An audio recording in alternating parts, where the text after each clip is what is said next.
Celeban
ศิ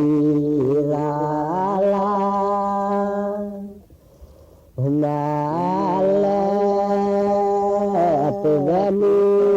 เลปราเกญอลา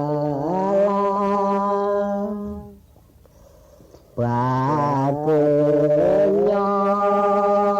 เนโยแคอีเตดีโซ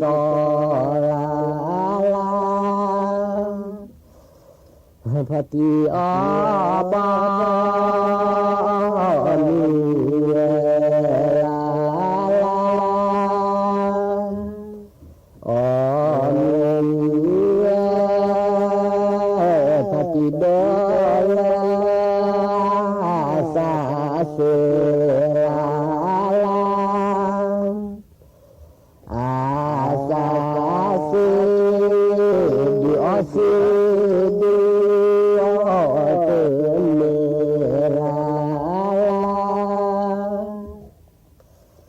นา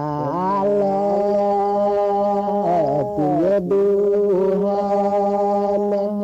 ลาดโลลาลา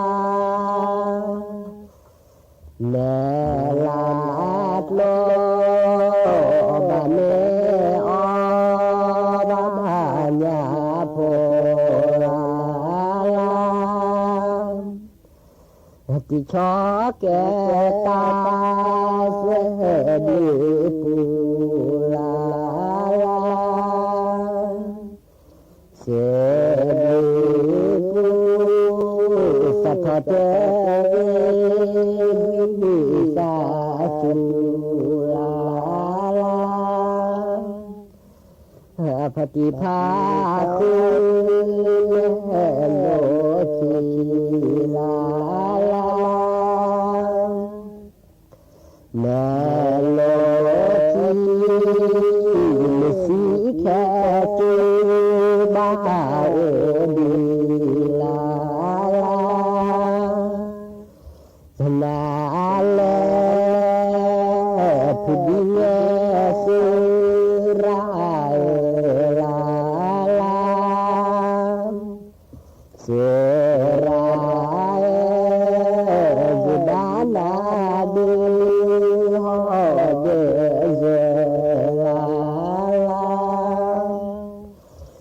นาเลเจอิทาสหสถานีวิทยุกระจายเสียงแห่งประเทศไทยและเครือข่ายทั่วประเทศเสนอข่าวต้นชั่วโมงรู้เร็วรู้จริงเกาะติดทุกสถานการณ์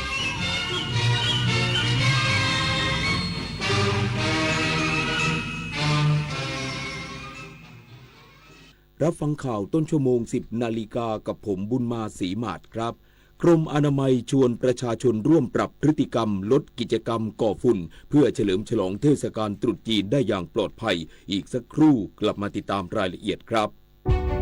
25 กุมภาพันธ์ของทุกปีคือวันวิทยุกระจายเสียงไทยวันที่รำลึกถึงการกำเนิดกิจการวิทยุไทยโดยพระองค์เจ้าบุรชัดชัยยากรกรมพระกำแพงเพชรอัครโยธินตลอด96 ปีที่ผ่านมาวิทยุเป็นสื่อสำคัญที่ถ่ายทอดข่าวสารความรู้และอยู่เคียงข้างคนไทยเสมอมา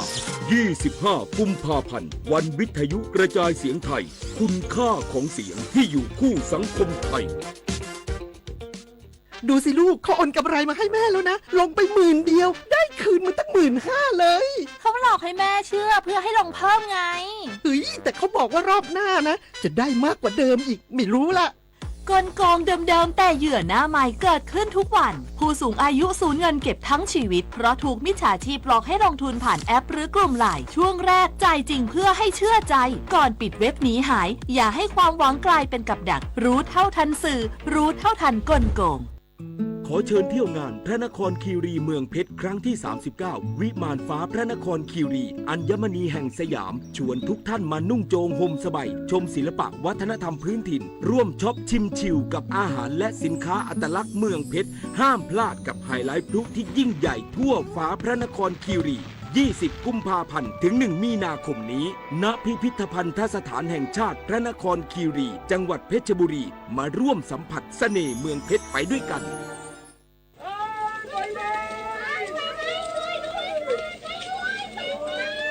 อัคคีภัยสาธารณภัยที่เกิดขึ้นได้ตลอดเวลาในทุกสถานที่สร้างความสูญเสียทั้งชีวิตและทรัพย์สินภายในชั่วพริบตา ควรเตรียมพร้อมรับมือด้วยการสำรวจอุปกรณ์ดับเพลิงซักซ้อมการหนีไฟและซ้อมดับเพลิงเมื่อเกิดเหตุตั้งสติให้มั่นหมอบและคลานกับพื้นจะไม่สำลักควันรีบหนีไฟให้เร็วอย่างปลอดภัยแจ้งเหตุเพลิงไหม้สายด่วน199ตลอด24ชั่วโมงอนามัยโพชี้เทศกาลตรุษจีนคนไทย65%เลี่ยงจุดธูปเผากระดาษเงินกระดาษทอง